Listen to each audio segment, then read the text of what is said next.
Hi, welcome to episode 349 of The Corner of Knit and Tea. My name is Laura. I'm also known as Fluffy Kira on Instagram and Twitter. I blog over at thecornerofknitandtea.com, which is where this episode and every episode show notes will be. I have an Etsy shop called The Corner of Knit and Tea, where I sell my hand-spun yarns and my knitting patterns. Hi, how are you? It is Monday, October 11th. I hope you are having a wonderful time. Many of us are celebrating 3-day weekends. Not me, but I know in Canada today is Thanksgiving, so happy Thanksgiving to my Canadian friends. And here in the US, it is the first Indigenous Persons Day, which replaced the Christopher Columbus holiday.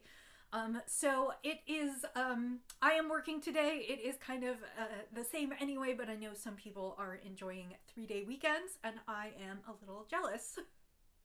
It actually is like a first fall day here today.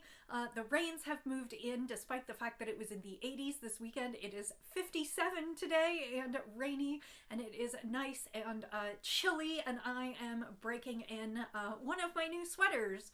Those of you who have been with me for a bit will recognize this. This is the Dovetail sweater by Quinn Reverendo. It was designed for Monostil Uruguay Alegria Grande, which I have used in the colorwork in the yoke. I did not use it for the body of the sweater. I am actually using, I used a small batch spin from Abundant Earth Fiber, and I have confirmed that in fact an oatmeal or natural color makes me look half dead because I am so pale, and I do better in in jewel tones and not pale tones, but it is warm and cozy and so soft, and it is clearly going to be one of my favorite sweaters despite how I feel like it makes me look. I did do some modifications because my gauge was off, and held my breath and hoped that it would come out right, and now that it is blocked, it is perfect. I don't have extra fabric under the arms. The yoke fits really nicely. The sleeves are just ever so slightly long, but I like that, and so I sort of knit the sweater as written, except that I ended up with a size smaller. Well, okay, I ended up knitting the pattern for the smallest size and leaving out the final round of increases. So otherwise I knit to the length. I used the yoke pattern and all the yoke increases through the smallest size. Again, my gauge was off. Do not recommend you do this, but I am actually really, really pleased with how it turned out. I was taking photos today and I was like, why don't I just put it on and see what happens? So I am really, really happy with it, and it is nice and cozy, and it's going to be a great sweater. So I hope you are having a great weekend or a great start to your week. I had a nice weekend. I got lots of crafting done. I did not spend too much time outside, but I did go visit a friend of mine for a little bit, and we knit outdoors for just a bit, and it was hot, but there was a wind this weekend, or a breeze, so it was not terrible, although it was 85 degrees Fahrenheit on Saturday, so it was warm. And today it is cold, and I'm watching the wind, and the rain has been through, and it is supposed to be like this basically all of this week. And this weekend it's actually supposed to drop to the 40s in the morning, so fall is finally here. I'm so excited to get out my winter woolens. Otherwise, I don't have a lot to report, but I have lots to show you. So let's jump in. So today I am drinking, oops, and I spilled. I am drinking tea in my Hello Kitty trick-or-treat mug. I only bring this out in October, and I realized it was time. Technically, I'm drinking Christmas tea. I grabbed the Downton Christmas Blend, which is just a black tea with a bunch of mulling spices, and unusual for me, I added a little bit of milk today. I did this last night and I enjoyed it. Normally I'm not a milk in my tea person. I don't know what's wrong with me. I don't know what alien has taken over my body, but I am drinking it with a little bit of milk and a little bit of sugar today. So, and that is delicious. So let's talk about the knits. I don't have anything finished for you this week, but I did hit some milestone points on some projects. So let's talk about them. The first up is the Askews Me sweater, which is a brioche sweater pattern by Stephen West Knits. And I am knitting it for Zen Yarn Garden in their Nightshades Worsted, which is a 3-ply yarn that has black as one of the plies, so the other 2 plies take the dye. It creates a very marled appearance. And the sweater is brioche, so it is done in 2 colors, or in the pattern, Stephen actually uses all kinds of leftovers and scraps, and so he does it in a million colors. I am doing it in 2 colors. The outer color, which is sort of the front-facing color, is a speckle. It's called Gia Splatter, and then the inside is called Midnight. It is a black. So, and I have finished the body. I am super excited. So there is a cowl neck or turtleneck that is on the bias, so it's got some funky shaping, and then you do some shaping for the armholes. You pull the arms off, you do some yoke shaping, and then you pull the arms off. That is what I have left to do now. And then you work the body, and you continually increase down the body, which creates this line, setting your brioche askew and creating sort of an A-line on one side. So I took some pictures on the mannequin. It is kind of a hard sweater to get the hang of and how it will wear, because it is kind of funky shaped, and it will need a good blocking before I'm done. I just have not had time to do that yet, and I will probably just steam block that, since this is, it is, I believe, superwash merino, and so I don't want it to grow considerably, but I'm really pleased with it. I can't wait to try it on, and now I'm on Sleeve Island. May my stay be short there. So this is the current state of the sweater. As you can see, it's got speckles in red and orange and purple and blue, and it is just gorgeous. The fabric that is created is wonderful. It's nice and warm and cozy, and I am really, really excited to knock out the sleeves on this and have a finished sweater. Again, this is a sample for Zen Yarn Garden, so I won't get to keep it, but I am knitting the medium size. I am knitting per pattern, and so it actually will fit me when it's done. The size that I chose was based on the amount of yarn that I had, and I chose enough to leave myself a bit of wiggle room so that I didn't run out of yarn, and I'm pretty sure I'm not going to. It's sort of interesting because it is it's brioche knitting, so I should be using, and because there's not a lot of extra details, I mean, there is kind of this I-cord bind off down at the bottom, but other than that, there's not a lot of different details in the black, but it looks like I'm using up the black a little bit faster than the speckle, which I don't really understand at all, because even the cast on was a 2-color cast on. So, like, I really shouldn't be, but anyway, I should have enough. I'm keeping my fingers crossed, and I just need to work my way through Sleeve Island. So I hope that I will have at least one finished sleeve to show you next week. If not more than that, we'll just have to see how it goes. You know, it's interesting. It's very big and squishy, and it has big and squishy, and it's got lots of stretch in it, which is really nice. But of course, in brioche, you're knitting each round twice because you're basically slipping stitches on each round. So you're knitting with one color and then you're knitting with another color. So it does actually take a little time to make some progress.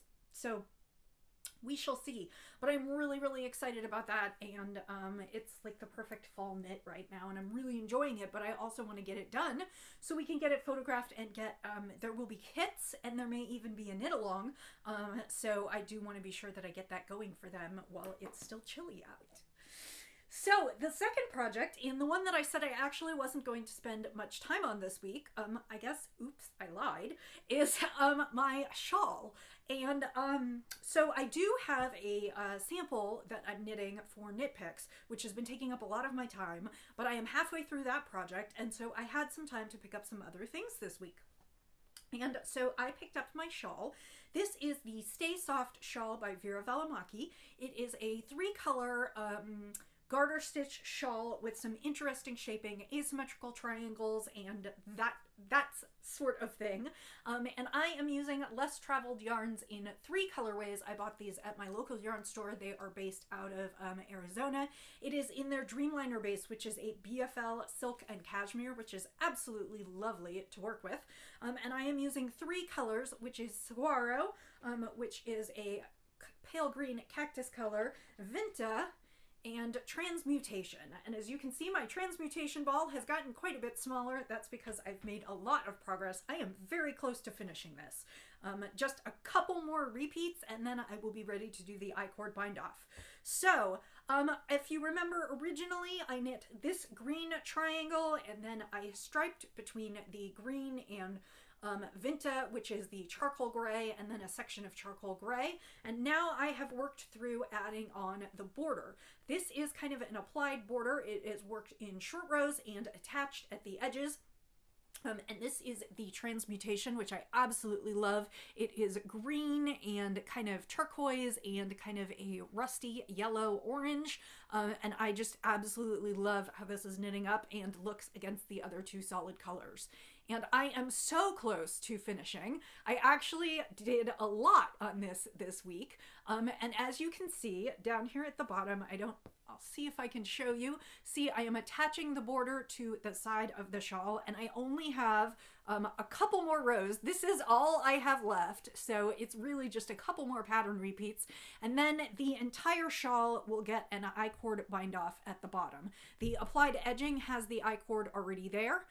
And so then what will happen is I will take it and I will basically do the applied I-cord edging all the way through. So I just have this tiny little bit left to attach. It's just a couple more repeats and then I will be working on that. So this will be done and blocked by the time I come to you next week.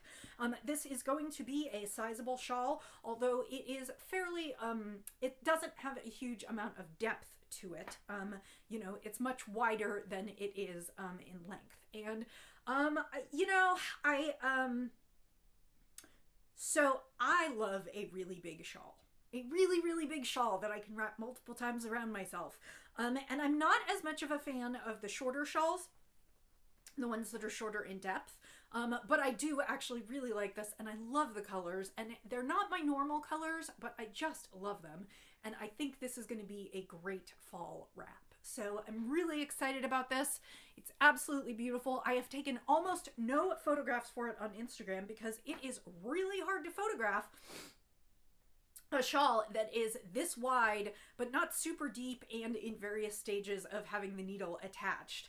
So it's only now that I can kind of actually look at it in its full form.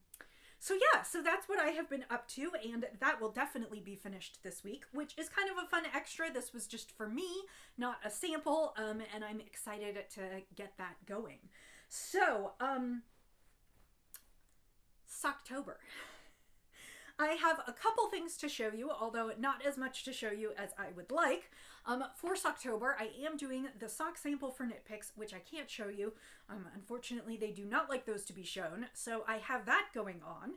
I did actually, I had one evening this week where I was super tired, and honestly, I couldn't work on anything. I could not work on my brioche. I could not work on my sample for Knit Picks because I kept messing them up because I was just too tired to really be working on anything.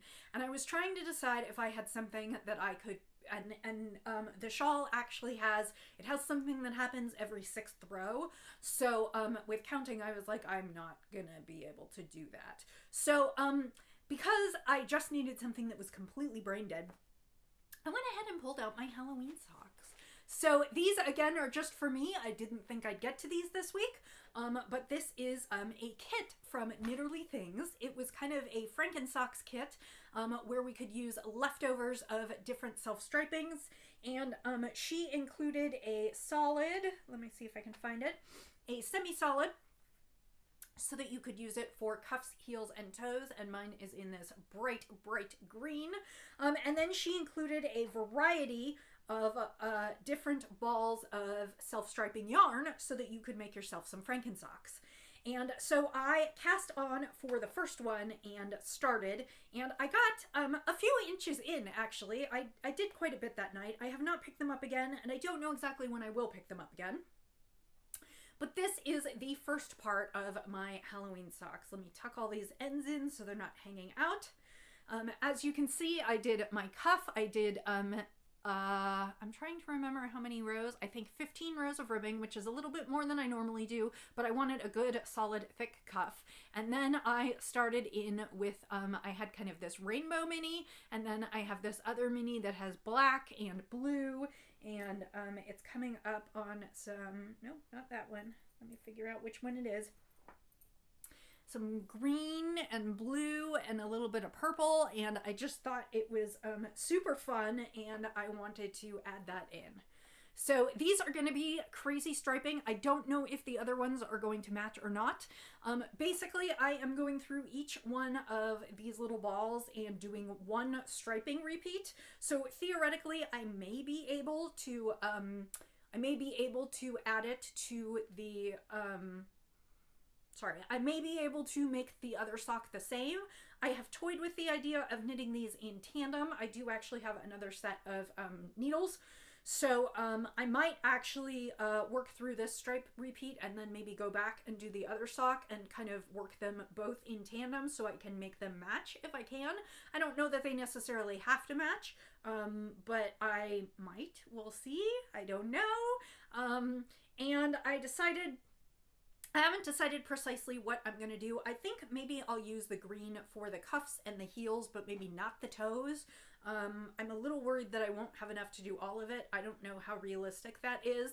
But yeah, so these are just kind of some fun socks. I hope maybe I'll finish these by the end of the month, but if I don't, I don't. And there's nothing about them that is very specifically Halloween, although I am picking the ones that have orange and black and purple and green in them.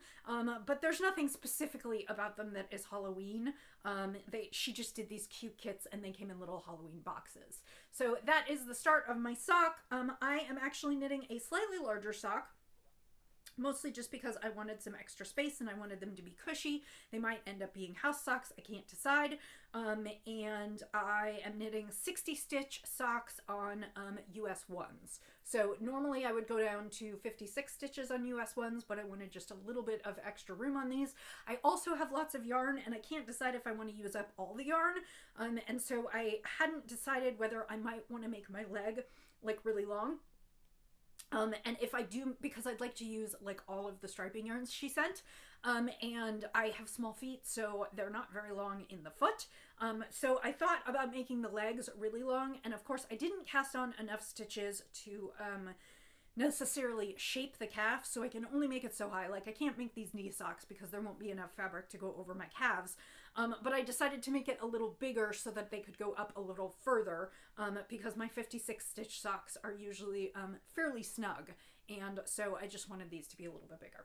So that's what I've got so far, and I hope maybe I'll have a little something more to show you next week. I don't know, it kind of depends how the week goes and what comes up, but these are my Franken socks, and I am enjoying those. And of course I have them in my super cute witches bag. This was from the Kicks and Giggles shop, which I believe closed years ago, but I just love these silly little witches because they are so much fun. Another set of socks that I need to cast on. I got the yarn on Friday and I just have not cast on, but that is tonight's project. Is I am helping teach the sock knitting classes for Zen Yarn Garden, and this is the brand new colorway. It is blacks and browns, and it is dyed sort of after their brand new French bulldog, whose name is Xena, so it is the Xena colorway. And this is their worsted weight base, which is 100% superwash merino, 185 yards to the skein, and we are going to be knitting the Rye socks from Tin Can Knits. It is a free pattern for DK or worsted weight socks, and I need to get these started tonight. Technically, they are going to be doing the heel tomorrow night. Since it is worsted, I'm hoping that I can get through the cuff and the leg tonight so that then I can work on the heel flap and turn this week. I'm actually not teaching tomorrow. I won't be teaching again till the end of the month. My session last week covered the different ways to knit socks, and I think I'm going to try and knit these socks in tandem as well. We covered DPNs, we covered magic loop, we covered 2 at a time, we covered socks on 2 circs, and so I think I'm going to try and do my socks in tandem And I'll be doing them on DPNs. So I need to get this started. This is going to be what I'm working on tonight, along with a few other things. And that means that I will have 3 or 4 pairs of socks going this month in Socktober. We'll have to see if I can finish them all in Socktober because it is already the 11th. So that only leaves me 20 days to finish 4 pairs of socks. That's a lot of work. But of course, one of them is worsted and my knit pick sample is already half done. I've already knit the first sock, so I just need to knit the second one. So that is how I am keeping busy with my knitting. Let me just take a sip of tea and then we will talk about spinning. So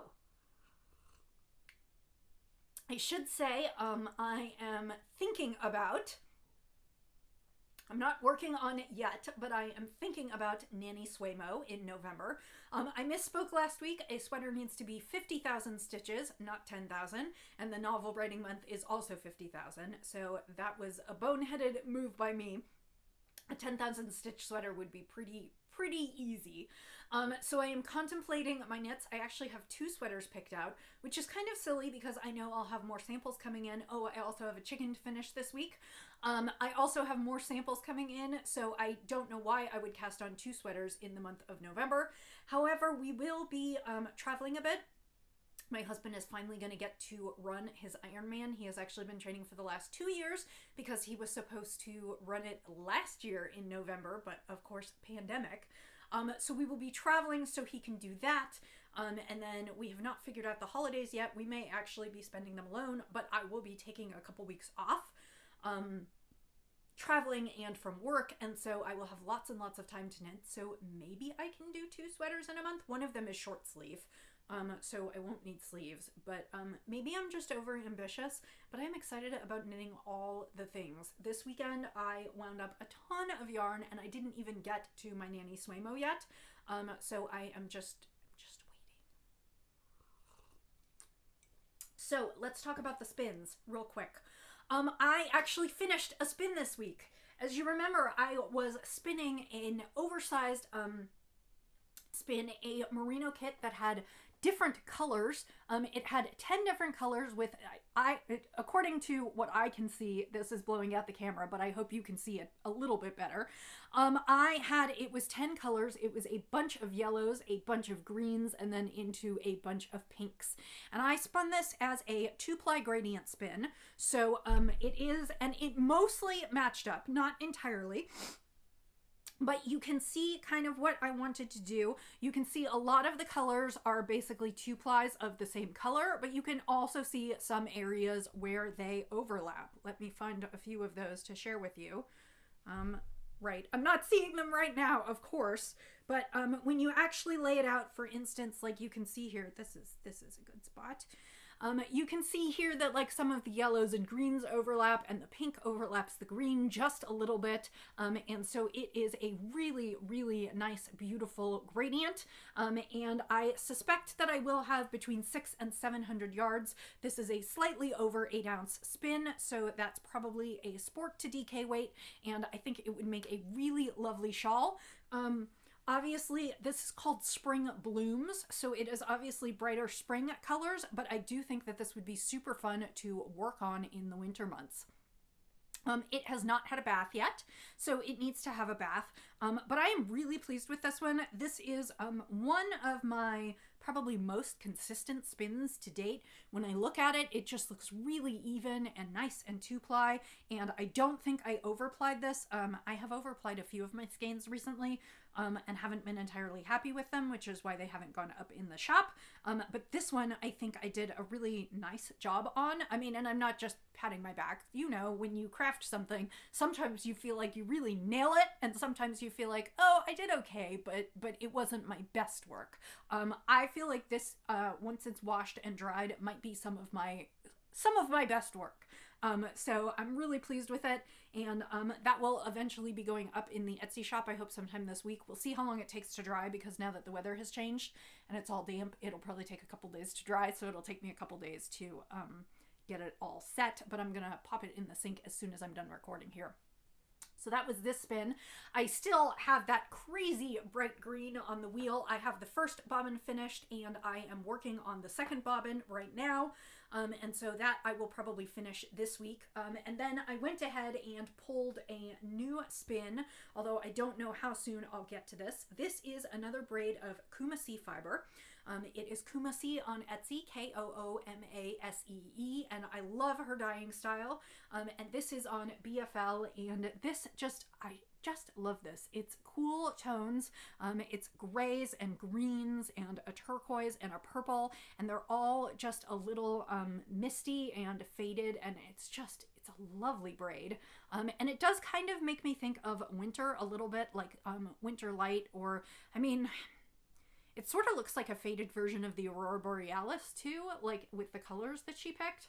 I don't know. I haven't decided. She doesn't name her fibers, so I don't know what I will call this yet. But this is my plan for the up and coming week. So I will hopefully start this by the time